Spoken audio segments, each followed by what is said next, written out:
马上618想买底妆的姐妹看过来，看完这条视频你就再也不会盲目没有头绪的去选粉底了。今天是给你们私人定制的底妆选品逻辑，看完这条视频竟然可以避免掉市面上大部分的底妆坑，然后再给你们讲一下已经入手的你觉得不好用的底妆要怎么去拯救。如果你们喜欢这类干货视频的话，记得给我1键3连点1点，我把它做成一个系列。Hello， 我是草莓啊，好久不见。之前大家应该还是有感觉到，包括有粉丝跟我反映，就是视频质量有所下降的这个问题。其实我对自己的视频要求也是蛮高的，所以我也希望你们看了我的视频能够学到更多的干货。然后我发现我自己的知识储备量已经不足了，所以就决定去学习更专业的化妆和造型的课程，所以导致最近更新比较慢，所以你们原谅我。下个月的话，应该会慢慢的开始恢复更新频率。好啦，言归正传，本期内容比较多，视频比较长，可以先点收藏慢慢看。如果你们觉得内容实用的话，请把实用打在公屏上。底妆首先是根据肤质选质地，我们先要了解自己的肤质是干皮、油皮、混合皮还是中性皮，然后去选择粉底的质地。市面上的粉底产品主要分为3大类，一就是液体粉底、霜状粉底，还有膏状粉底。不要去看它的产品名，我们的分辨方式就是看它的流动性。一个品牌不管它怎么去描述产品，但产品的特性它大概率上是不变的。如果你们已经选对质地的话，已经避开了市面上底妆的大部分的坑了。液体粉底它的流动性比较高，含水量也比较高，一般来说它的遮瑕能力是偏弱的。干皮听到含水量高、水润之类的关键词，是不是 DNA 就动了？感觉啊，这个产品一定会适合我。如果是你了，请把是我了打在公屏上。含水量高也意味着它水分流失会比较快，后期可能会倒拔干。咱们干皮本来皮肤就已经缺水了，就带妆1到2个小时的话，一般什么斑驳、卡纹、起皮一系列的问题可能就出现了，就更适合瑕疵比较少的中性皮、混合皮或者是水油平衡比较健康的皮肤来用它的。当然它的优点就是妆感轻薄，还有就是持妆力很不错，还有就是不怎么暗沉。合适的肤质，比如说中性皮还有混油皮，用到它们的话，基本上就是妥妥的伪素颜，就妆感很轻薄。因为它们本来脸上瑕疵就不多，少量的瑕疵直接可以用遮瑕去把它们盖住了，它们不需要妆感那么厚重，遮瑕力那么好的粉底就杀鸡焉用宰牛刀的感觉。液体粉底比较有代表性的就是 NARS 的超方瓶粉底液，还有就是兰蔻的无瑕粉底液。接着霜状粉底液，市面上的品牌是出的最多的，因为它是适合大部分肤质的。看一下，它挤出来是霜状的，流动性比液体粉底液要弱一些，它的含水量适中，遮瑕度适中，是适合市面上大部分的肤质，比如说干皮、混合皮。比较有代表性的产品就是雅诗兰黛的白金粉底液、兰蔻精纯粉底液，还有就是之前出镜过的 PF 粉霜，还有就是得意的粉霜，这一类霜状类的粉底液，它都很适合干皮和混合皮。它里边加入了色粉和成膜剂，再多一些的话，它还适合油皮，比如说 DW。因为霜状类的产品在市面上来说是最多的，所以它的详细的选品逻辑的话，咱们待会儿单独来讲。然后就是膏状类产品，它的含水量低，遮瑕度高，最适合油皮。一般油皮是伴随着毛孔粗大、瑕疵较多，就长痘痘一类的问题。所以膏状类产品的话，它的优点就是遮瑕度高，是大大的缩短了你底妆的时间。比如说脸上是很多痘痘，你盖一层，它可能就遮得七七八八了。如果你是要去用遮瑕一点一点去戳的话，就很浪费时间。还有就是膏状类产品的话，它是持妆力是比较好的，当然缺点就是因为它遮瑕度高，它很容易假面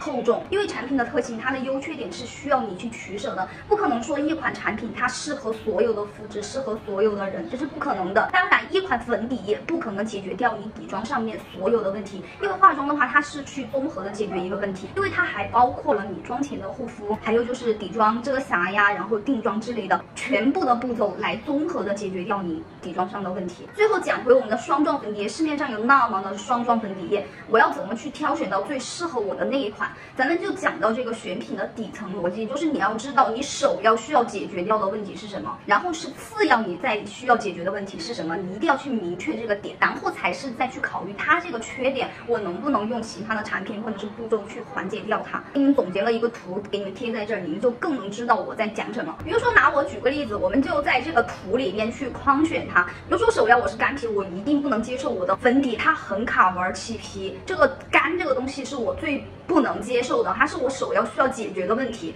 那我就选择的就是滋润型粉底液，它里边可能含精华之类的粉底液，这个是适合我的。然后它的缺点是什么？就是它不持妆，它可能会暗沉。然后我次要需要解决的问题就是我脸上瑕疵比较多，有些痘印之类的，有些黑眼圈，那我遮瑕力可以适中一点，因为我不想要遮瑕度太高，它可能会厚重嘛，在我脸上很假面，我不想要，所以我就选择一个遮瑕力适中的一个粉底液。然后再次要的问题就是可能我需要它持妆一点，对吧？但是持妆的话和我第一点最重要的那一点就是滋润，它是相悖的。那我第3点我可能就需要其他的方法去补救，比如说用定妆通过增加它的持妆力，或者是用蜜粉饼去增加它的持妆力。然后我要遮瑕度适中，它其实是还是有一点点厚重的，对吧？咱们的解救方法就可能就是用这种不遮妆的蜜粉去定妆，就保持妆容一个清透。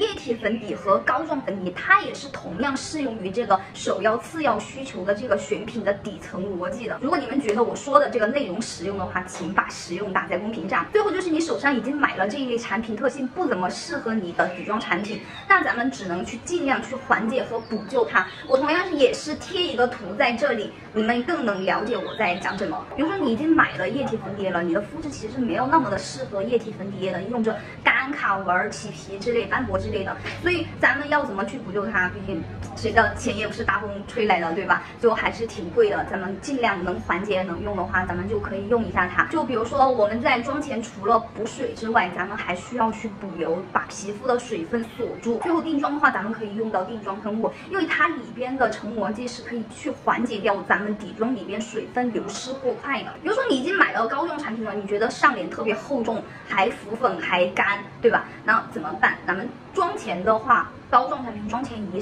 定是要用大量的补水去给脸上一定要补足水。然后如果觉得它厚重的话，其实是可以混一点精油进去把它稀释一下再用。如果你是觉得还是脸上很厚重，你可以把它当做一个局部遮瑕去用。比如说这一块痘印特别多，其他地方你脸上瑕疵比较少的话，就这一块把它局部当做遮瑕膏去使用它也是可以的。还有个问题就是很多粉丝跟我说，他说上脸之后它干起皮，起皮这个东西的话，你不仅是在妆前要把它湿敷，就脸上补水补痘，一定要去拿化妆棉把它螺旋，把那个起皮的那个角质多余的角质把它擦掉。后续的底妆的话，干皮建议还是用按压的手法，就不要用什么刷子呀或者海绵蛋去蹭，就脸上那个角质它会起来，就尽量还是按压。其他的解决补救方法的话，其实也是在图里面，你们可以去看到相应的补救措施。最后一点的话，就是根据我们的肤色去选色调和色号。其实我觉得色调选对了，色号的问题基本上是不太大的，在我们日常生活中啊，最简单的就是根据血管去分辨啦。比如说你手上的血管是呈蓝色呀、紫色，你就适合粉调的粉底液，对吧？然后如果你是什么橄榄色、绿色，你就适合黄调的粉底液。其实冷白皮的话，在咱们亚洲人当中，其实是真的是很少，可能真的是10%、5%的样子，真的是生活中很少，因为大部分亚洲人还是黄调的比较多，可能是很白，但是你的肤色还是偏黄调的。黄皮一定不要去选择粉调的粉底液，因为它在你脸上的话就会发红，就是如果你肤色再暗一点的话，它可能会红黑的，就显得你整个底妆很脏不干净。最后色调选对了之后的色号问题，我还是建议大部分姐妹还是去实体店试用一下那个色号问题。就我觉得比肤色就白一个色号以内，我觉得是能够接受的。因为虽然专业来说的话，就是你夏天在你身上露肤程度最多的那个色号就是你粉底液的色号，但是大部分女孩子还是希望自己就化妆之后稍微白一点嘛。我不提倡白幼瘦啊，就只是说大部分女孩子觉得就稍微白一点的话，那个口红这些可能会更搭一些。就我觉得只要不太白，就白一个色号以内的话，我觉得是 OK 的，因为